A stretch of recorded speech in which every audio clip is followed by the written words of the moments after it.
Welcome back to the Arise interview. I'm Charles Onyekolu. Now, earlier today, President Buhari laid his 2022 budget before a joint session of the Nigerian National Assembly. Mr. Buhari called the budget of 16.39 trillion naira a budget of economic growth and sustainability. He said it would focus on diversifying the economy, investing in infrastructure, strengthening security, reducing poverty, and enabling health and education in Nigeria, among others. It comes amid persistent insecurity across the country, an economic crisis, and the lingering COVID pandemic.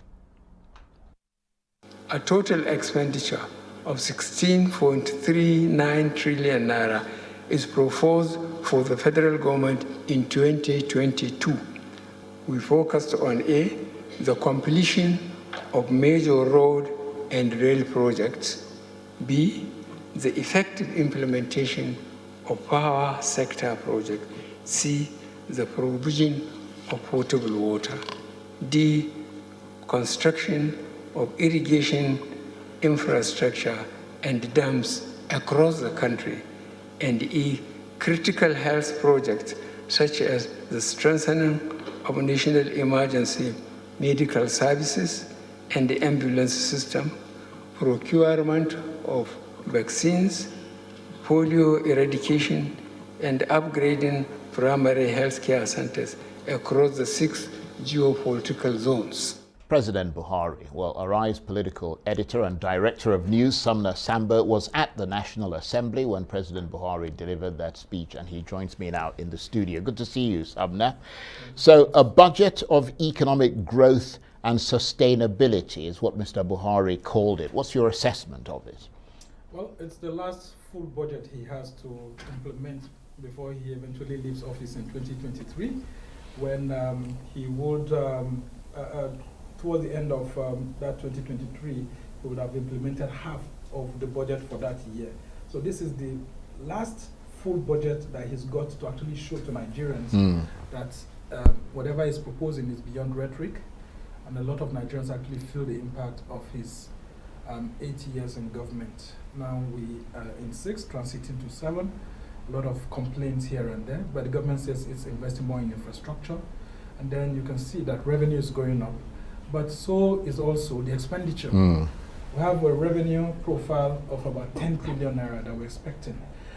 This is a revenue projection that a lot of us feel the government may not be able to meet up with, because we have a lot of ministries, departments, and agencies being unable to be able to provide enough revenue for the government, not because they aren't making enough revenues, but because there's still some form of corruption within the system that doesn't allow the system to get up to the expected revenues. And if you look at one key parameter there is that there's 3.61 trillion naira for debt servicing.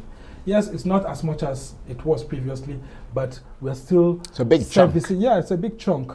We're still servicing a huge chunk of our budgets by servicing our debts. And then in the 16 trillion, we have an estimated revenue of 10 trillion. And then there's about 6 trillion that's left. So, and we're going to be borrowing domestically 2.5 trillion naira, and then foreign 2.5 trillion. And then, of course, you borrow 1 or 2 other trillion to add to it. And then you get like about 6 trillion. Now, there's a huge concern on debts. But this government says that they are borrowing to actually invest on infrastructure, because the entire monies we're getting for revenue are also still going into expenditure. You could see resident doctors embarking on strike recently.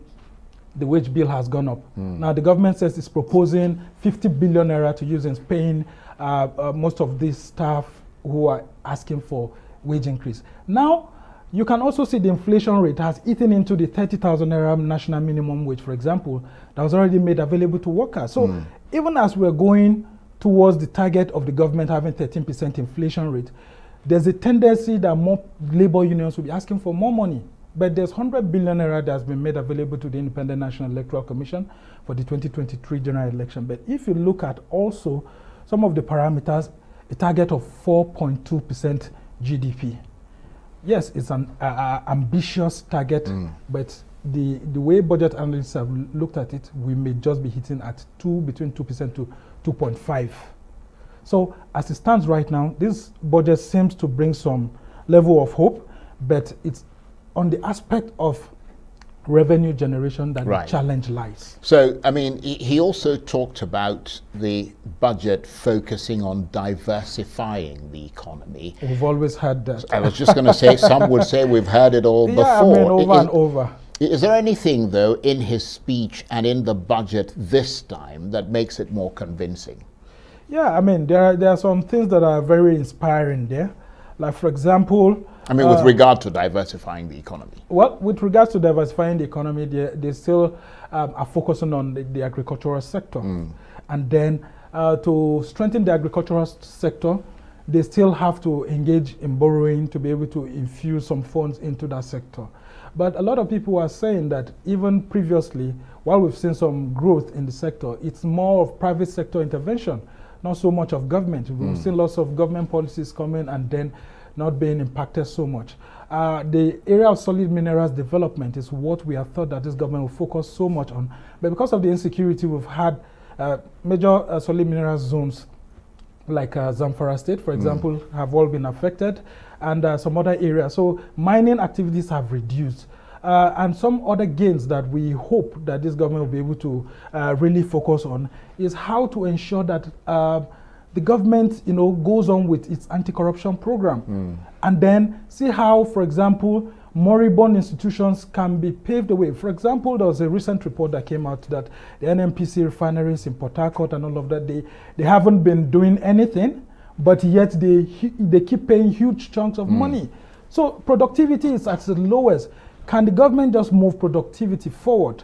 A lot of people being productive and the focus not being on government finances, but how they could expand the economy. And of course, there are other sectors. I mean, there's the service sector, for example, which has been contributing more to Nigeria. Very well. There's the tech sector growth. and that sort of thing, but he didn't quite get into those as the a means of specifics diversifying. will be given to the journalists and the public tomorrow when the Minister of Finance will be breaking down bits by bits, some of the gains, some of the projections, and some of the highlights of that budget. But one thing that I also want to talk about is, for example, we are having growth in terms of revenues coming from oil.